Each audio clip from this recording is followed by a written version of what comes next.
Director's Flight, we are back in session. Parties and council are present. All members of our jury or alternates are present. Our witnesses back on the witness stand. And Ms. McGee, you may resume your examination. Thank you.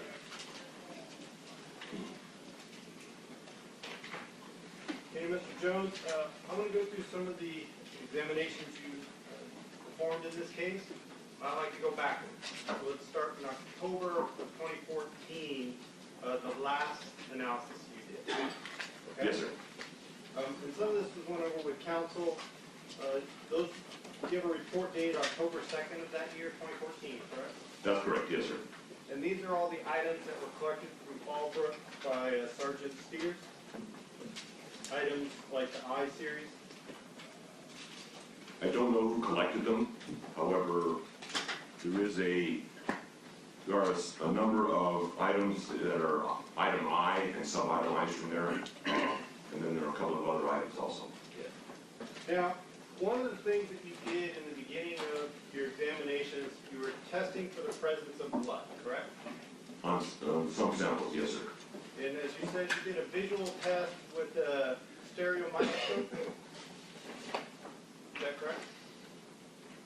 The stereo microscope is used for those samples that I thought might be hairs, and therefore I would look at them using a stereo microscope to see if there were roots. The stereo microscope I did not use looking for samples I thought might have blood, or I was testing for blood.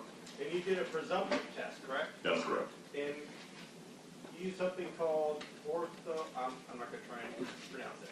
Orthotolidine. Yes. Can you describe to the jury what that is? Orthotolidine is a color reagent that will turn blue or blue-green in the presence of something that has what's called a peroxidase-like activity. It's been shown that hemoglobin has this type of activity, and orthotolidine is very sensitive for the presence of hemoglobin. So if hemoglobin is present, you put a drop of orthotolidine on a sample, and then you put some peroxide on there. The peroxidase-like activity will break up the peroxide, and there is a color change that happens, and this brilliant blue-green appears. That is a positive indication of the presence of blood. It doesn't confirm the presence of it, but it is an indicator that you would then proceed with further testing if you want to identify blood. And are you familiar with the Hemostick? Yes, sir. Are you familiar with Blue Star? No, sir. Okay. Could you compare an that thing to Hemostick? The Hemosticks is a very quick test. It's a kind of a plastic strip that has an orange pad on the end of it that has a embedded chemical in it. I believe methylbenzidine, which is similar to orthotolidine. It also must have some other type of reagent in there, but the Hemosticks is a one-step test. Basically, you moisten the pad at the end of this strip, and then you touch it to whatever you want to test, and you see if the pad turns this blue-green color. In terms of the types of tests, I prefer the orthotolidine in that I think it's a little bit more sensitive, and it's also what's called a two-step test. It allows the orthotolidine, if you put the reagent on your suspected material and it doesn't turn color, then that means that there isn't any sort of interference that might have falsely given you a positive test. And then you put the peroxide on there, you can have you can be more confident that it is a peroxide-like activity, peroxidase-like activity that is making the color. In a one-step test with the Hemosticks, you don't really have that assurance. And even though you have more assurance in the, I'm going to call it the ortho test, it's still just presumptive, correct? Absolutely, yes, sir. You can't actually identify if blood's in the sample to do a confirmation test. That's correct. And you have a confirmation test, you do the RSID? There is a test that is it is an RSID test that will then look for human proteins present in the sample. Yes, sir. Is that the confirmation test you used on the items for this examination? If I can check my notes, make sure. If you reviewing those, would that ever refresh your memory if you use that test? Undoubtedly. Perfect. Let me know when you're done. So according to my notes, I did not use the RSID test on any of the samples. On this day. That's correct. If you have used that test and it comes back positive, is after that positive confirmation, is that when you can confirm that there's blood present in the sample? Human blood. Yes, sir. So on item I-1, that was that placard 1, it was a stain that was near the commode door in the master bathroom. Remember testifying about that item? Yes, sir, and I have my notes in front of me on that. You did a presumptive test for positive for blood in that sample, but you did not perform a confirmation test, correct? That's correct. Because the limit of the sample size did not allow you to do it. I felt that it was not worthwhile trying the RSID test on that, and that I would use the sample for other information instead of simply trying to confirm whether or not human blood was present or not. You wanted to do a DNA test instead with the sample. That's correct. And you were able to do that. You confirmed human DNA.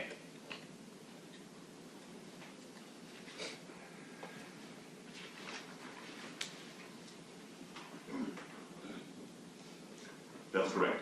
So you can't say it's blood, but you can say it's human DNA as you testified to Sandra O'Callahan. The Sandra O'Callahan's profile matched that was found in the sample. It was like 1 in 6.86 sextillion, right? If she's Caucasian. Yes, sir. And that's like a 10 with 21 zeros. That's correct. And that was the current resident you understood the sample was taken from the current resident. That it was identified as a swab of spot stain on commode door in master bathroom, placard number 1. And you could exclude any of the McStay family members, correct? That's correct. And you could exclude my client. That's correct. Item I-3, that was the cutout swatch of carpet from, which was identifying carpet from the stairs.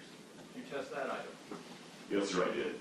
And you did a visual test, did you not? I took a look at it. I did not see a stain. And then you did a presumptive test? That's correct. And what was the result of that presumptive test? The result is that the test was negative. So there was no indication of blood being present. And so then you did find a low amount of DNA recovered from that area? A low amount of human DNA, yes, sir. And you decided it's not worth analyzing, it's at least 2 individuals and it's low level, you decided not to go any further.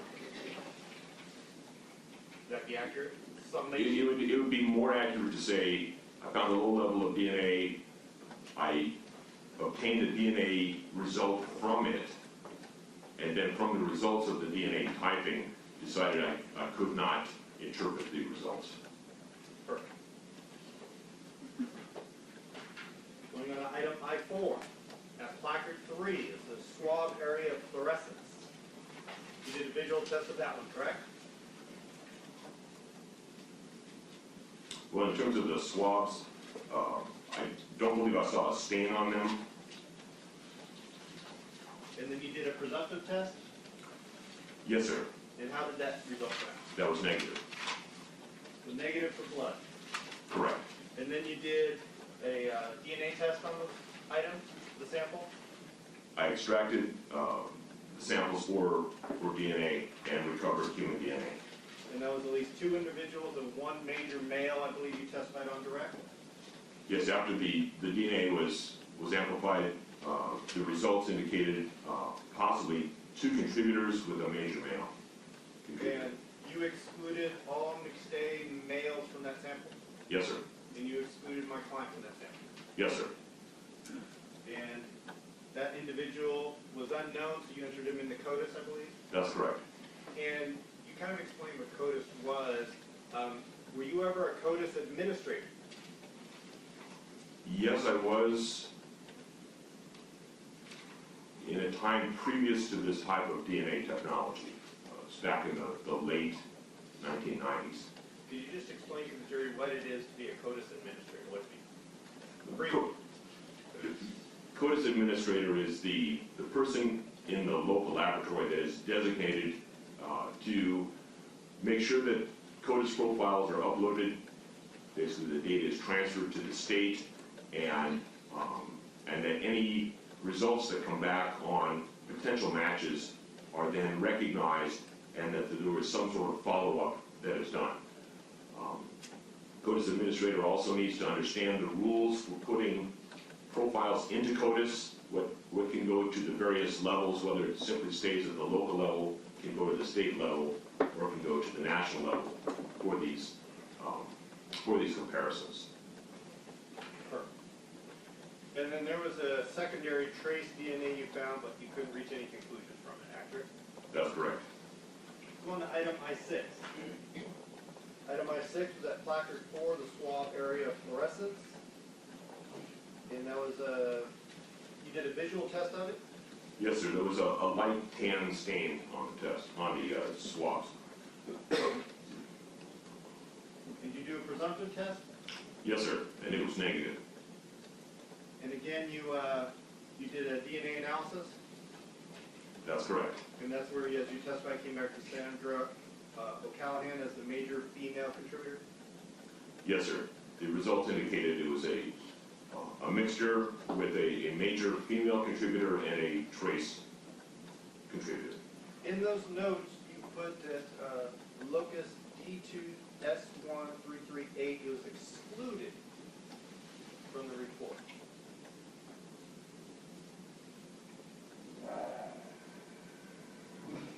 Yes, sir. That's correct.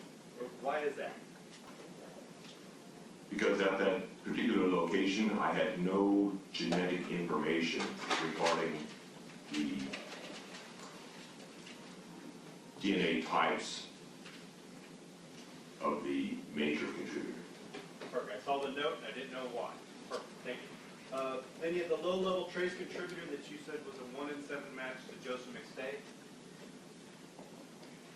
Yes, sir. And how many alleles or loci did you have to reach that 1 in 7 from a statistical I had 2 alleles, and they were both at the same locus. So in essence, I just had genetic information from one locus.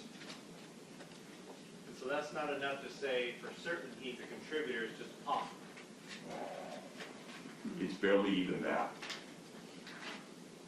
But you could exclude my client. Yes, sir. All right, item I-10. Let me go through these quickly. This is the swab on the wall of the stairs. You did a visual test? Yes, sir. There was a light tan staining on the swabs. And you did a presumptive test? Yes, sir. The orthotolidine test was negative. And there was no human DNA detected, correct? That's correct. And so no DNA analysis was performed, obviously, because there was no DNA to analyze. That's correct.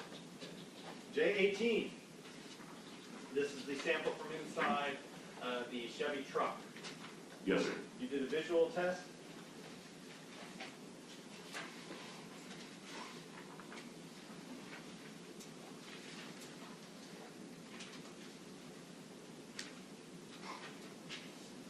Yes, sir. There was a kind of a dark gray staining on the swabs.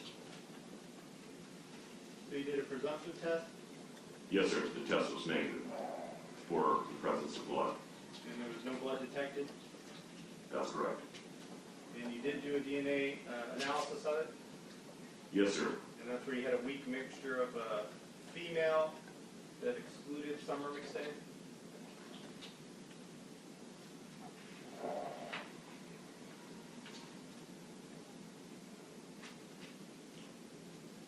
That's correct. Actually, all known females were excluded? All the known females that were submitted with this case, that's correct. And then there was a very low level minor contributor, and all knowns were excluded, except for no conclusion could be made for child 1, McStay child 1. That's correct.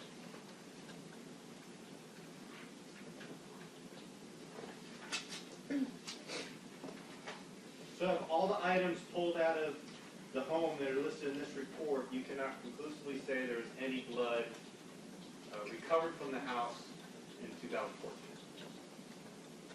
That's correct. Let's go to the report dated March 17th of 2014.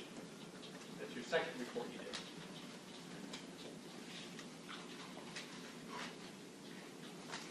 These were when you processed the grave item? Can I go back to that last question you asked with regard to the blood? Sure. I believe that there was a positive indication on one of the samples, however, it was not confirmed. So in terms of whether there was indication of the presence, so I have to basically amend the answer that I gave to the previous question. So you can't say that you confirmed blood anywhere in the house? That's correct. That'd be a better statement? Absolutely. On to March. Now you looked at multiple items and you determined they were not suitable for touch DNA analysis as you described on direct, correct? Yes, sir.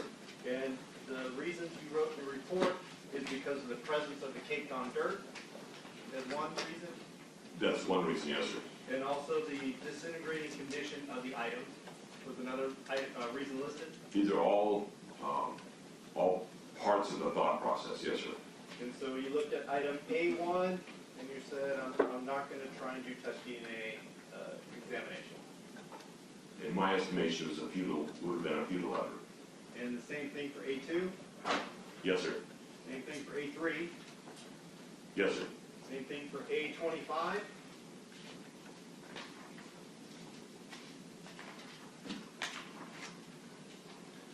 That's correct, yes, sir. And then the items that are all balled together, E8 through E13. That's correct.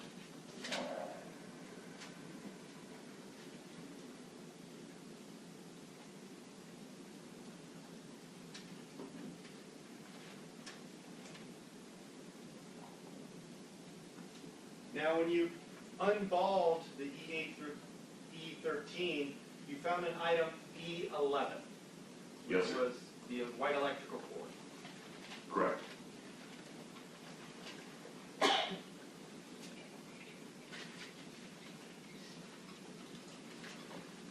Now, after you unpackaged the E11 item, did you put that under a barcode?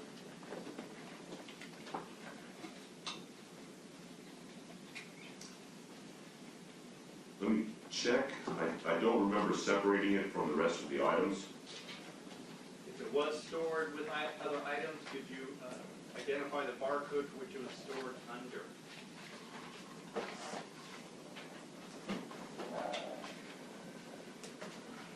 Again, we're looking at E11. Correct. E11 had been submitted with a barcode of 1370001773. And did you resubmit it under the same barcode? That's my understanding from my interpretation of my notes. And when you received that, that was items from the grave processing where the McStay recovered. Yes, sir. And you performed a DNA examination on this item, correct? You swabbed the knot area, Yes, sir. but you did not recover any DNA from that area you swabbed. That's correct. But you thought that might be a good item based on it having a knotted area that might protect DNA.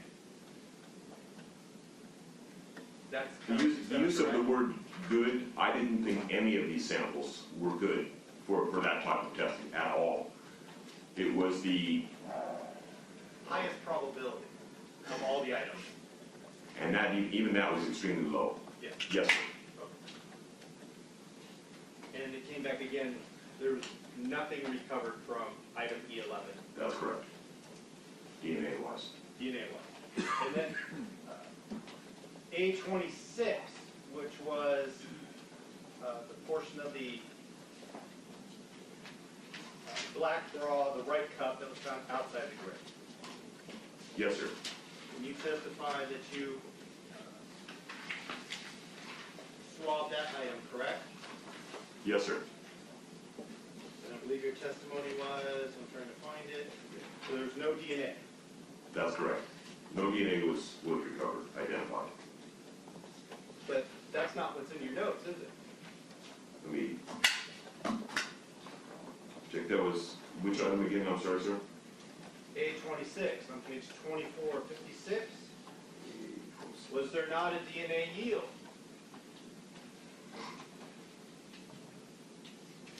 That was insufficient for reportable results.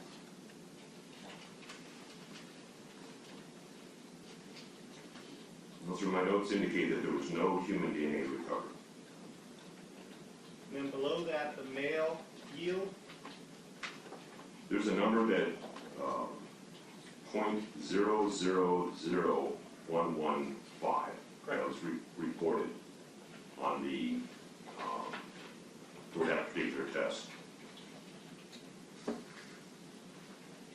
Would that not be a DNA yield? It's just too small to report? It is questionable as to whether it is reliable, and so therefore, and I rely pretty much on the total human DNA that is reported. I would expect that if I get a result in the male, that I should get a result in the total human. I did not get a result in the total human recovery. Therefore, I have no, I do not have any confidence in the amount that is reported, especially such an extremely low value for the male. So when you said there was no DNA, there was really no confirmed DNA. That's the way it is in all the samples that come out negative. Well, most of them are 0, 0. Right. Number of them. And there's no confirmed human DNA in those either. Right. How about item E15? Which is on page 25. You said there was no DNA on that one either, but there's human DNA yield, is there not? Yes, sir. There's a value of 0.0000463. You said there was no DNA that could ever survive this.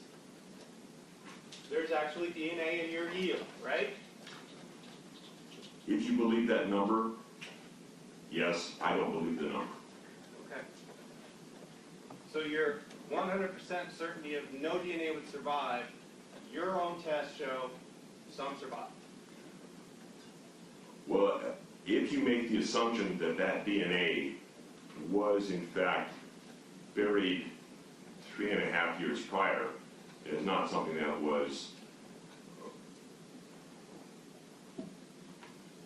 obtained or placed on this particular sample after that time. But going back to the basis of your question, yes, sir, it is my testimony that I believe that no human DNA would survive for 3.5 years or 4 years underground. Item A20, back on page 24. Isn't it true we recovered some DNA yield on that item? Item A20, A20. this would be the swabs of the fingernail from grade A. There was no human DNA recovered or even reported for that particular sample. There is, again, an extremely low value that was reported for the male, 0.000355. Then item A13. There's a yield on that one as well, isn't there, for DNA? So when you say as well, you're talking about the human DNA. The previous sample, A20, was 0, and A13, the human DNA result is 0. There is a reported result of 0.0004 And all of these values are nanograms per microliter. I should get on the record. That was reported by the test for the male. Now, all these items that you processed with the dual swab technique, correct? Yes, sir. You did not use the MVAC technique. No, sir. And you're familiar with the MVAC? Or what I refer to as an MVAC? I am familiar with the process, yes, sir. And MVAC is pretty much like, the best description, I guess, is a wet vacuum. It kind of puts the solution down and kind of vacuums up whatever's there. That's a really good general description of it, yes, sir.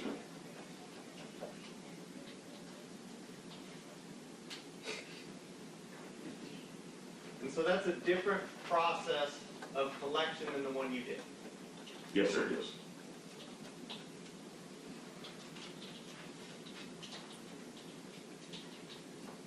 Did you receive the defense's DNA report? There were a number of reports that I have seen. When you say the defenses, I'm not sure if you mean ones that came from a Ryan Laboratories, one that came from Bodie Laboratories, or one that came from, I can't remember the Cybergenetics? Cybergenetics. Thank you, sir. Did you review any of those? I took a look at some of them. Yes, sir. Isn't it true that part of your testimony about it would be impossible for DNA to survive is because you found in those reports that DNA was recovered from the grave site? Objection. In Lex those reports. Foundation's argumentative. Sustained post resistance.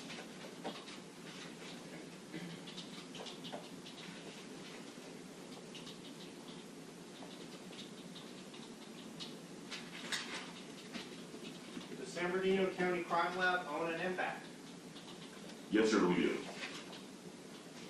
Was that MVAC ever used on the items in this case?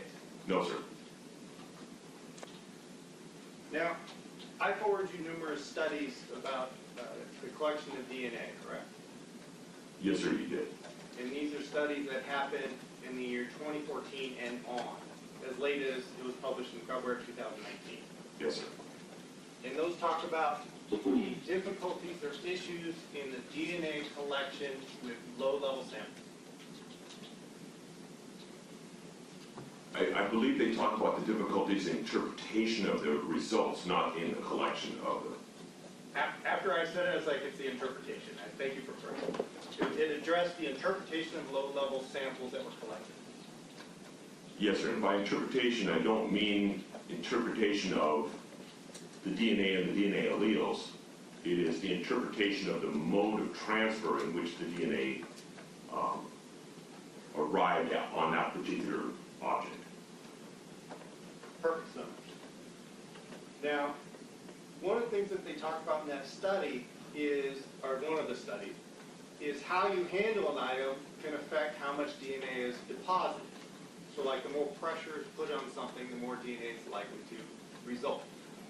That is one of the factors that they discuss. There are a number of factors that are discussed in each of these papers and these articles.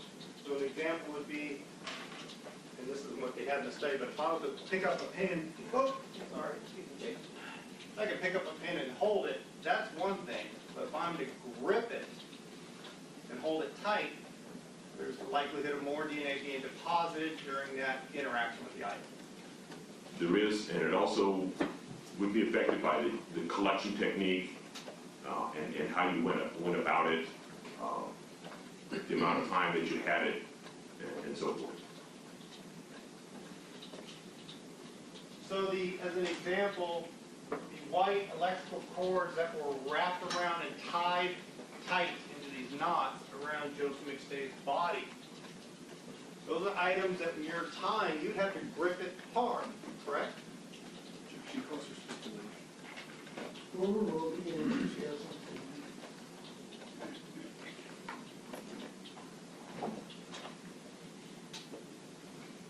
general, when you're tying a knot, you must get a firm grip on whatever it is that you're tying. That's just common sense. I would agree.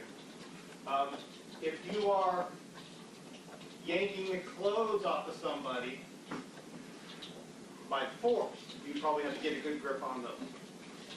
I would say so, yes, sir. If you're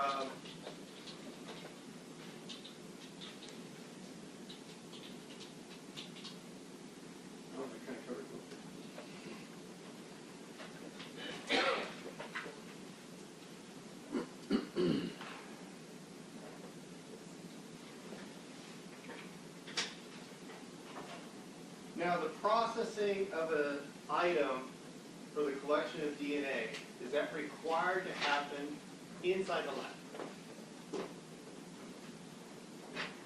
Or a laboratory setting? For the collection, no, sir. It's common practice that if there's possibly DNA on something, you can do it at the scene. That's correct, yes, sir. Happens all the time. Right? So Yes, if sir. there's a doorknob or a car door or something, that's common. It's a possible collection technique used by those investigating the crime scene, yes, sir. And one of the things when you do that is you have to keep your eye open as an analyzer for contamination. Would that be fair to say? I'm confused by your question. If you know items are sampled for DNA out in the field, Yes, sir. one concern you'll have is, well, is this contaminated with anybody's DNA from the collection process? That is always a point to be aware of. It is not something that I can control or do much with. I merely can analyze the sample as I have it when it is collected, and hopefully analyze it in a method in which I don't introduce DNA or extraneous DNA, either from one sample to another or from me to the samples and so forth. Because any of that can happen, right?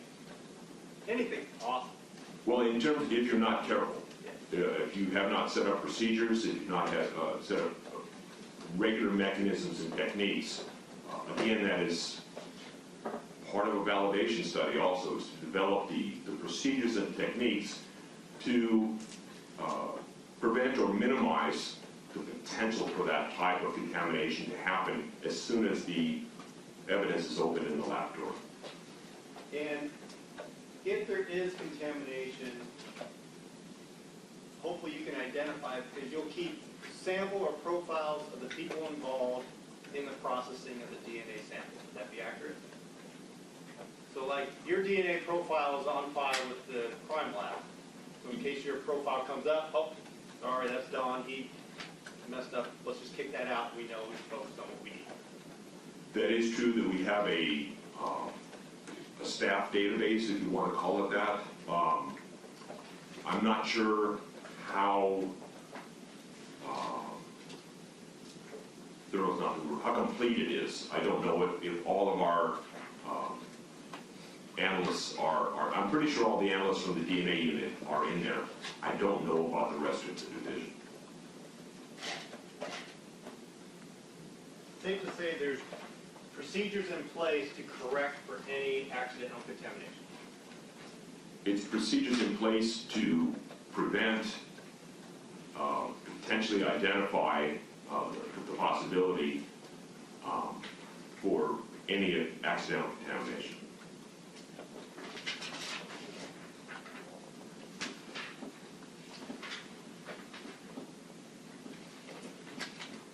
Going back to item E15, the other white cord that we discussed, was that retained under the barcode? I'm sorry, which number was that again, sir? 15. Excuse me, I have a lot of those, I'm trying to keep track here. Take your time.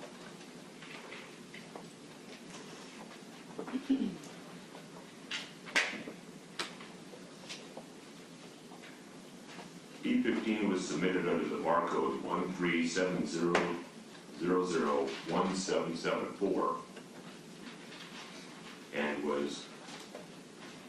repackaged in that same barcode. Thank you.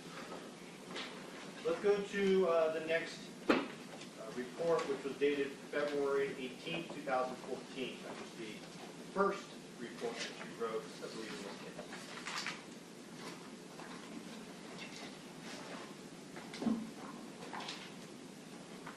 case. Now, you had a known sample for my client, Charles Merritt, which was under F46, correct? That's correct, yes, sir. And then you had a sample that was collected by San Diego for DNA analysis under F36. Yes, sir, that was a swab of a steering wheel from a Zuzu Trooper. And then you had a swab from a gear shift / air control / radio control / pretty much center console area under F37 from the same vehicle. That's correct, yes, sir. And then the driver's side inside door handle for that same vehicle was F38. Yes, sir. It was described as the door handle, the power window, and the door lock controls. And when you did the analysis on this samples, you completed a worksheet, a CE3130 worksheet. You familiar with that worksheet? Generally. Does it have a name? Yeah, CE3130 worksheet. Is it part of my notes? Yes, it's in Exhibit 865. Okay.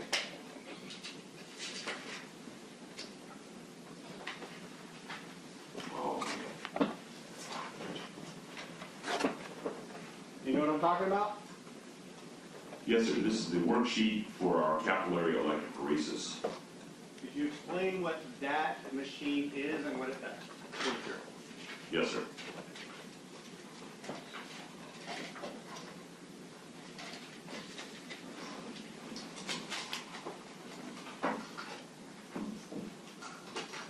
The capillary electrophoresis instrument is the analyzer for the DNA that we have prepared using the polymerase chain reaction. As I spoke yesterday, polymerase chain reaction takes the DNA that we've extracted from our samples and puts it through a process that will then amplify the particular regions of DNA that we're interested in, that we have, that we are to compare with reference samples. And it amplifies those regions. This amplified DNA is then placed in a plate that has small wells in it.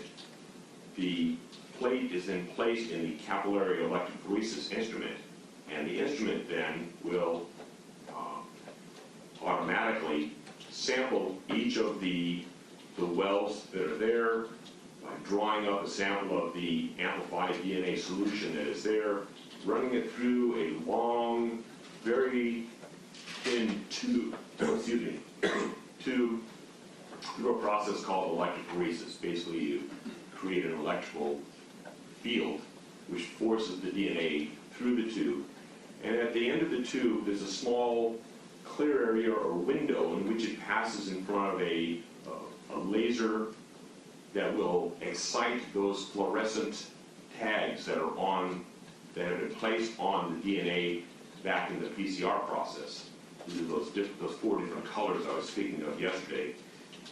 And there is a camera that then captures the amount of fluorescence as it comes through in kind of a time fashion, so that it can then plot the amount of fluorescence that it sees versus time as the DNA is being electrophoresed through the capillary. In general, small fragments of DNA will travel faster, so therefore the first ones that come out will be these smaller sized DNA locations, or DNA called amplicon sizes, and then the larger sizes kind of trail behind. So it's kind of a separation technique by size of DNA fragments. And the instrument will then capture all of the data, and then later on we can download the data and view it in the form of an electrophoregram, as someone alluded to yesterday. And when you put all the samples into a tray, part of the worksheet is to identify where each item is located on the tray. That's correct. Yes, sir. And if I go to my workstation, I'll show you the jury exhibit 865 that you have before you. The area circled or squared out in red is where Mr. McStay's sample was located, correct? I believe in red is actually Mr. Merritt. Mr. Merritt. Who did I say McStay? I meant Mr. Yes, sir. Merritt. He's in F2, right? Yes, sir. He's in well F2. And the samples where you received his DNA were adjacent in E1 and F1. It's surrounded by green, correct? That's correct. Sample E1 would be the extract from the steering wheel. Sample F1 would be the extract from the console area, as you described it. Right. Now, as you said, when you go through the process, it will produce an E-gram for each item, right? Yes, sir. All right, well, let's go through F36, which is exhibit 866. And do you have a copy of that? I'll show you the exhibit. You can explain what's contained within. Sure. That's it. This is actually a copy of the E-gram or electrophoregram that was produced by my technical reviewer. But it is essentially the same as the one I obtained when I did the analysis. Well, that's a 4-page document, correct? I'm sorry, say again? That's a 4-page document I handed you in E66? Yes, sir. And the first 2 pages are your technical reviewer, and then the last 2 pages are yours? That is correct.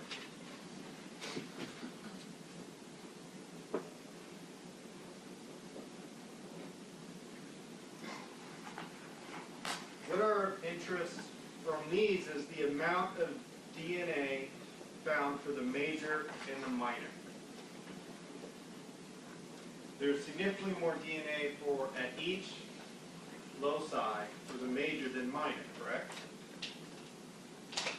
Yes, sir.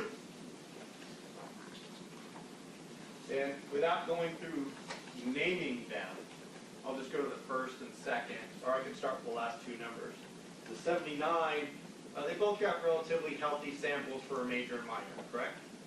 Yes, sir. There are 2 fairly high peaks which were assigned to the major contributor, and 2 lower peaks for a minor contributor. Truly, when you take a look again, when we start talking about major, minor, and number of contributors, you really should look at the entire set of data. And I believe on this one, I felt that there were actually 3 contributors, that there actually is a trace contributor that's present. Correct. But the amount of DNA in the locus ending in 79, all DNA was above the stochastic level. Yes, sir. For the second one, ending in 1,1, the minor DNA are below the stochastic level, right? That's correct. Yes, sir. And actually, one of them is 78, one is 65. That's correct. Yes, sir. That's the 65 is not much above your analytical level. That's correct. Then the third one, with ending in 20, there's no readings above your analytical level at that point, correct? For the minor. For the minor, that's correct. Simply, we have two peaks present at that particular location. We don't have any information with regard to any other contributors. And I think we need to go down slightly. next one over in the 1PO, both of the majors are above the stochastic. Yes, sir. The two alleles, the 11 and the 12, were assigned to the major contributor in this particular sample. And then the minors, there's only one that's at 56, correct? I believe I may have associated this potentially with the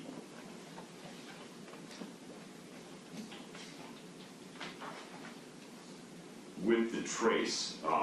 Again, looking at this particular sample, it came from the inside of a family car. Felt that it was not unreasonable to assume that the usual occupants of the car would be present. This particular factor, the 10, is present in Summer McStay's profile, if I remember right. And so I really felt that I could not totally attribute it to someone other than a McStay, so therefore it was not included as part of a minor profile or anything other than potentially it could have come from Summer McStay. Therefore, in my interpretation of this, it was not a detected foreign type. And referring back to A19A, where you did the swabs from the sledgehammer, you recovered one low-level allele with a RFU of 63. Remember that? I believe that was, and that allele, was that the X allele? Correct. Yes, sir, I do recall that. And you testified on direct that that's a weak and you didn't have any confidence in that allele. It's difficult to focus at a particular locus. You need to take a look at the results for the entire panel of results.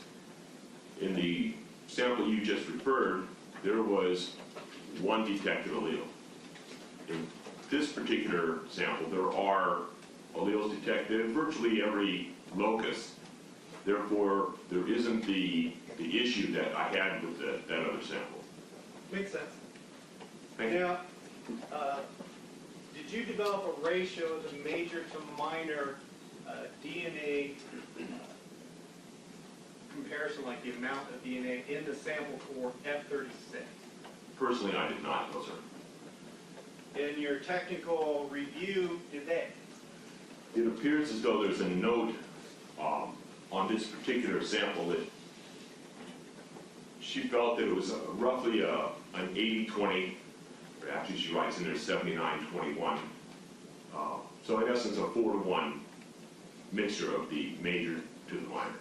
Do you agree with that calculation just by looking generally at the number? It looks like it would be a good estimate.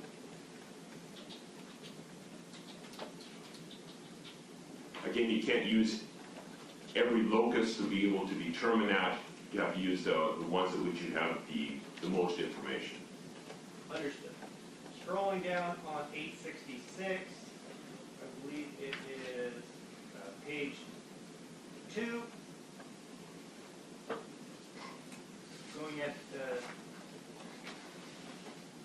the locus ending in 433 that had the 5 different allele markers.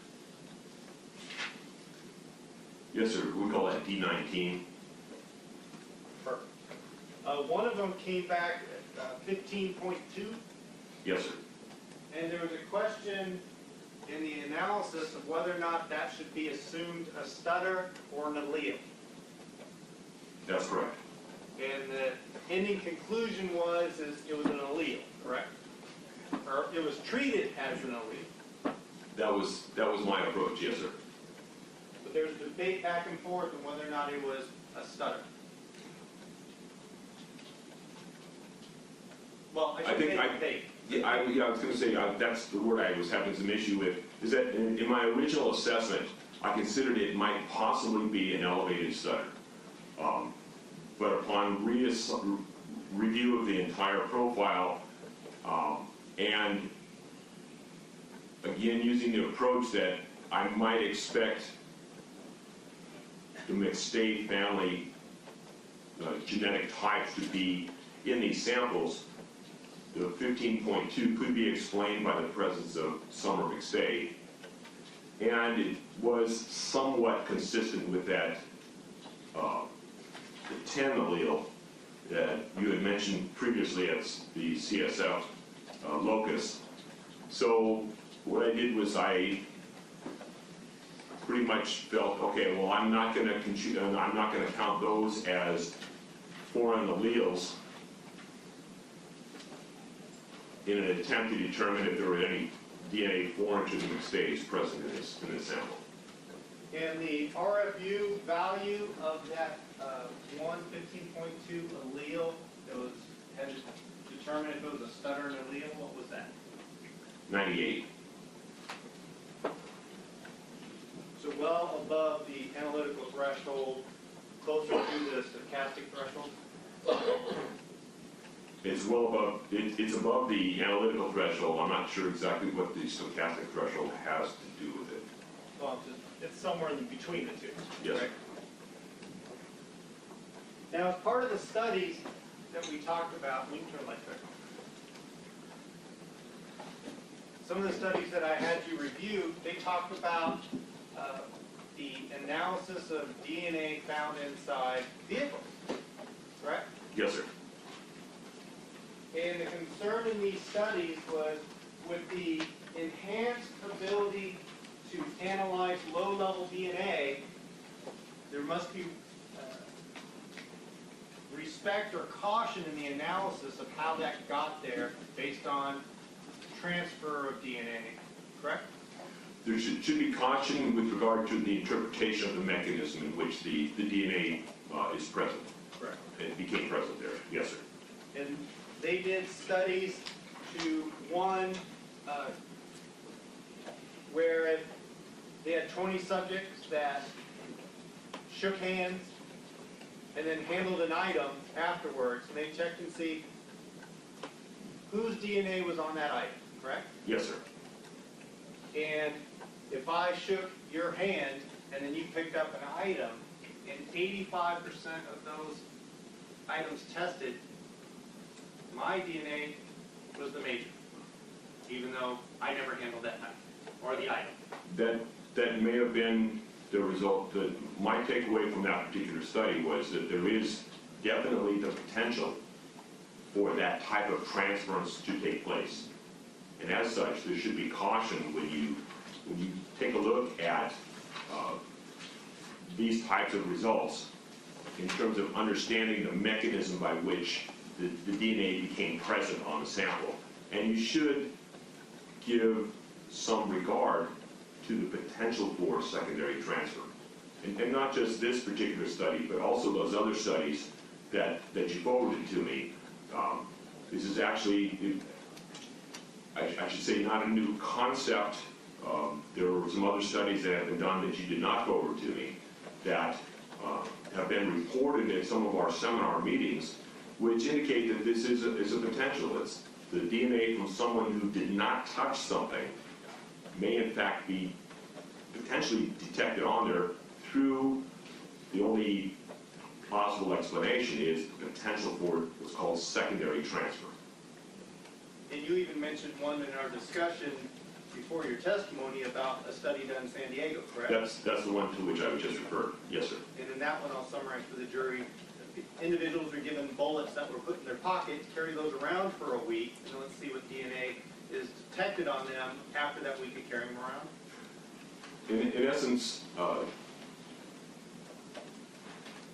you're right with regard to the bullets they were given, put in their pocket, carried around in their pocket for a while. The study was really to determine, can you detect DNA on fired cartridge cases after the DNA has been deposited and then fired in a weapon, and you recover, I guess we call it a fired cartridge case, the shell casing. And the question was, would the DNA survive after being fired in the heat that happens? Well, what they found out was that yes, the DNA survives, but there was at least one instance where there was some DNA on there that didn't come from the person who was carrying around the bullets. It came from their son. And there was no way that this particular participant would have allowed his son to be handling these bullets. The only plausible explanation was that there was some sort of secondary transfer by which the son's DNA got on the fire cartridge or on the shell casings. So in essence, that was a demonstration of potential secondary transfer. There's another study about the persistency of DNA and how long it survives on a steering wheel. Is actually, this happened to be the study they dealt with, and how long a driver's DNA will stay on the steering wheel if someone else drives their vehicle. Yes, sir. And while they measured that, if you read the conclusions of that study, again, the takeaway is be cautious of how you interpret these results because of this potential for the secondary transfer. It's not so much on the emphasis wasn't so much on the quantitation, although there was a loose trend with regard to time. But the takeaway is you have to give that potential scenario of secondary transfer some credence. You have to be aware of it. And in that study, if you drove your vehicle every day, and I drove your vehicle for 5 minutes, in their results that they saw, we expect to see two majors equally distributed on the steering wheel. Would that be accurate? I don't remember the specifics of the individual samples. Again, what I focused on was the takeaway in their conclusions, that are listed in their conclusions. Again, as part of their study, I know that they did some sort of time trace thing, which was it's a good thing to do in the study. In the end, I thought that their conclusions with regard to exert caution when you interpret these types of results in terms of the mechanism in which you feel the DNA got on an item to start with.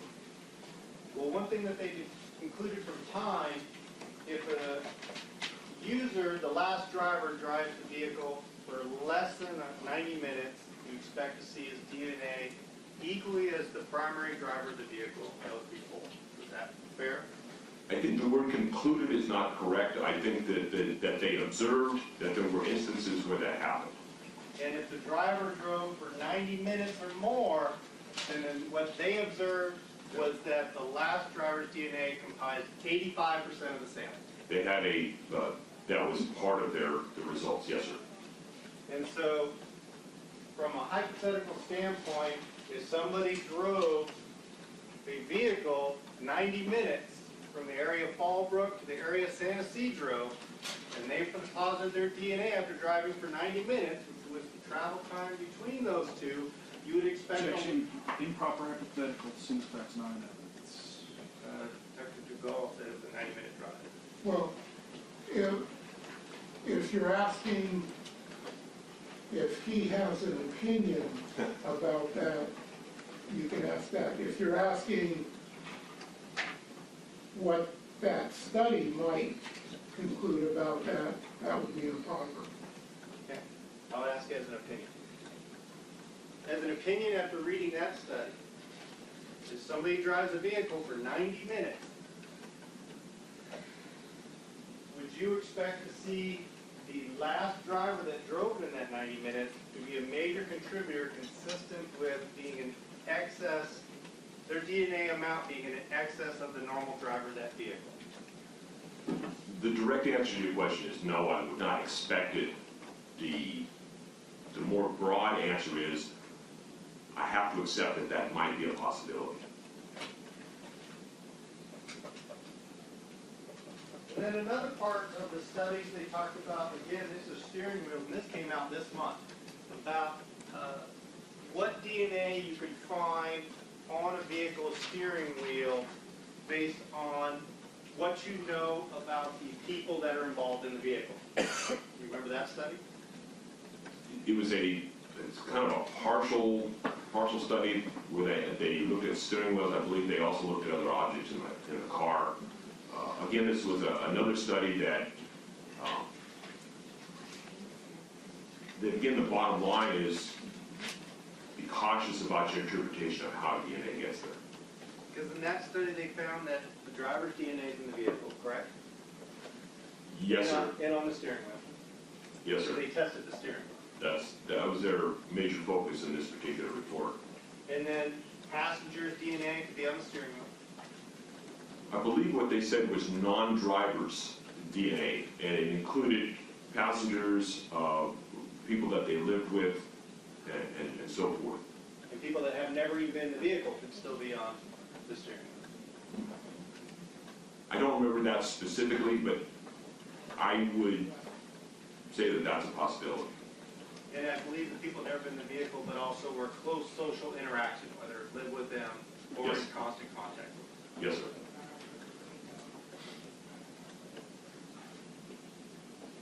The DNA that's on item F36, from my client, you determined he's the likely minor contributor to that sample, correct? I have to be careful with regard to the interpretation. The interpretation is that he is included as a potential contributor. I would not say that I identified his DNA on there as a contributor. I would say he's included as a possible contributor. That is basically the standard way that we have to approach this, because I don't know for a fact. Fair enough. I'll let you give the terms that you feel comfortable with. My client's DNA being included, potentially included in the sample, would it be consistent that based on the amount of DNA there and the interaction you understand with my client and the driver, Objection lacks foundation, cause for speculation. Overruled. would it be reasonable for you to conclude that this could be secondary transfer DNA in the vehicle? It is a possible explanation for that observation. Is it a reasonable one? I believe it is reasonable, yes, sir.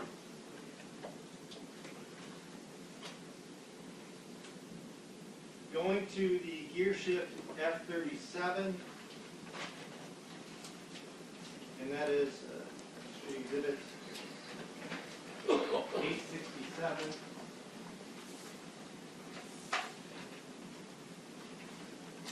This is the sample where you assumed the major contributor was Joseph McStay Sr., correct?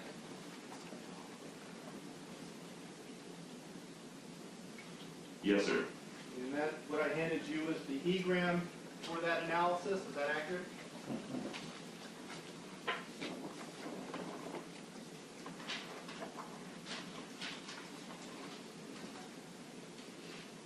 Yes, sir. Again, what you handed me was a copy of my technical reviewers as well as my on this.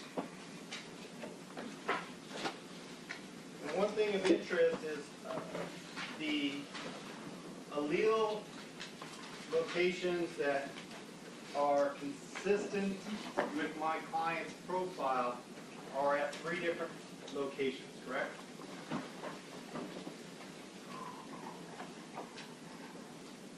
You give me a minute, sir, to just kind of reorient myself on this. Of course. Thank you. Yes, sir. There were 3 DNA locations that were used to make that inclusion of Mr. Merritt as a possible trace contributor. And the first one was at the first location, which ends in 79. Yes, sir. And the RFUs for those 2 alleles at that location are 55 and 56, That's correct. Yes, sir. just barely above the analytical threshold. Correct. The next location was TH01. Is that accurate? Yes, sir. And that RFU of 56. Yes, sir. Again, just above analytical threshold. That's correct. And the last one is ending in 433. Is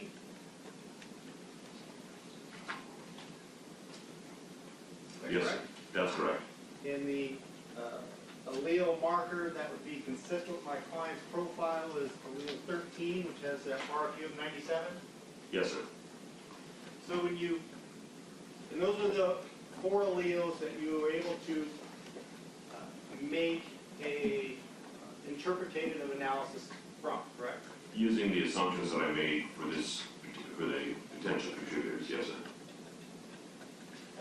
And your assumptions again were that Joseph McStay was the major contributor, he was his vehicle and he was a normal driver, and Summer McStay was a likely, or was assumed to be a trace contributor based on the allele markers you saw in knowing her relationship with Joseph. Yes, sir. And so, based on the 4 alleles, you calculated out for a Caucasian, it's 1 in 3,300 approximately. That's correct, yes, sir. And 3 of those 4 alleles that you used in the calculation were just above the analytical threshold. That's correct. And they were below the 63 and the A19A that you said was a weak for comparison. Yes, sir. Would it be safe to say that the original analysis by your technical reviewer, where she said the trace was just totally inconclusive and it was marked out, would that be a safe analysis as well, that we shouldn't probably be identifying the trace contributor right now, based on the weak level? Are you asking for the opinion of my technical reviewer? I'm asking if you agree with the opinion that maybe the trace is really inconclusive, based on the weak allele levels. Sir, if I felt that the trace was inconclusive, I would not have reported it.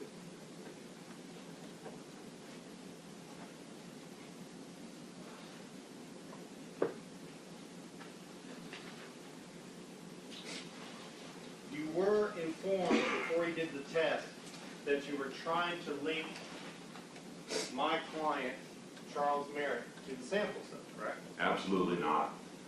Well, you No, have his sir. profile. Well, I had his profile, that is true. But if you take a look at the front of all 3, it says suspect unknown. I had no idea who the suspect was. I didn't even know if there was one. All I knew was that I had reference samples that were submitted that I was to compare to these particular profiles. It so happens that one of those reference samples was from Mr. Merritt. I had no idea who he was. Simply, I reported my results in February based upon the results that I got for the evidence and the basically I took into account the 7 reference sample profiles that I had at hand. Now, if you removed the 3 alleles that were in the 50s and you had to make an analysis conclusion for just the 1 allele, the last one you discussed, do you know what that inclusion number would approximately be? So in essence, let me see if I can restate this. Of the 4 alleles that I detected, if I took away 3 of them and was left with 1 allele, I would not have interpreted it. But you did interpret Joseph with 1 allele as 1 and 7.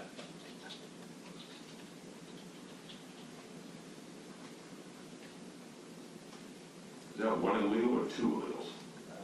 Don't recall. I believe it was 2 alleles, which is a stronger. Lastly, the amount of DNA at F37 that was found in all of the sample, be a fair ratio, it'd be probably about 99 to 1. As in 99% of the sample would be probably the major DNA, and 1% would be the trace.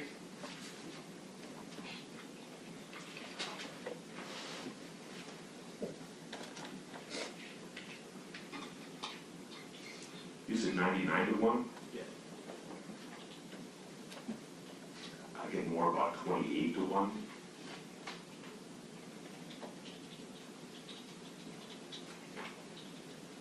I'm sorry, you talked about sample F37? Correct.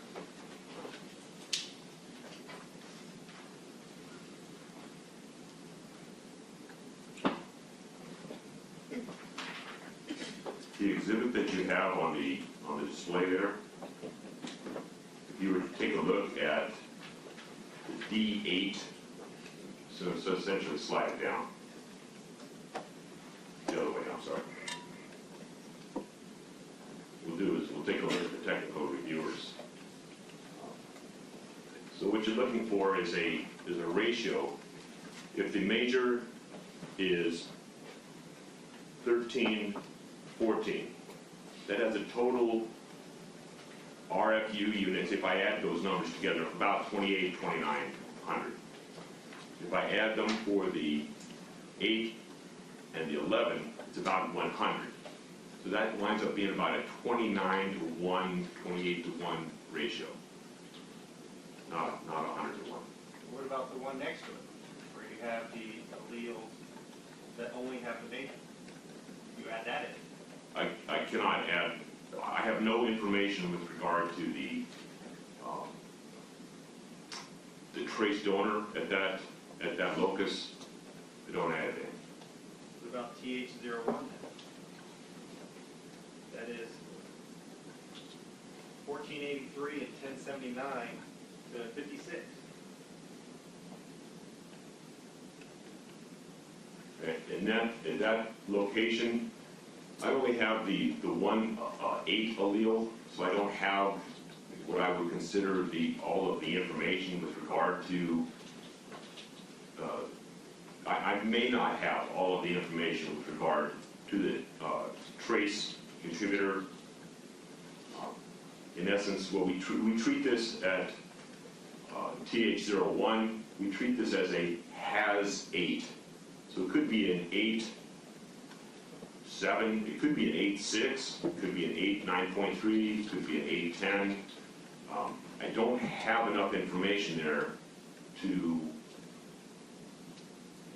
do the particular exercise that you're requesting. So just looking at the first D8 that you identified, at 28 to 1, mathematically that would come out to 96.5% of the DNA that belongs to the major. 3.5% to the minor, or to the trace. I think that's about right.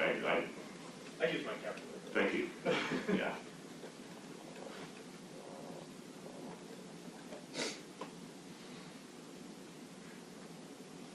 And then lastly, on the F38, which is the inside door handle box, that sample, correct? Yes, sir. Then my client that was not included in the sample after your comment.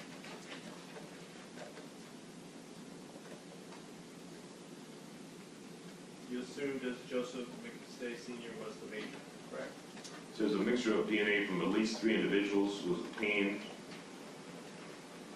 Assuming that Joseph McStay is the major contributor and Summer McStay is a trace contributor, there is another trace contributor, but I can't make any conclusions regarding that source.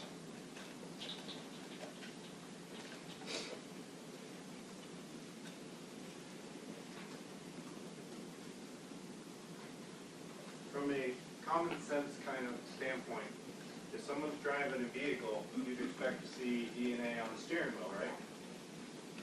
If they leave DNA. If they leave DNA, a steering wheel is a good place to start looking for it, Second if place, they're driving.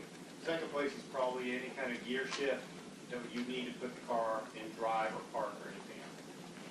Yes, sir. Third's good place to look is probably a door handle to get in and out. That would make sense.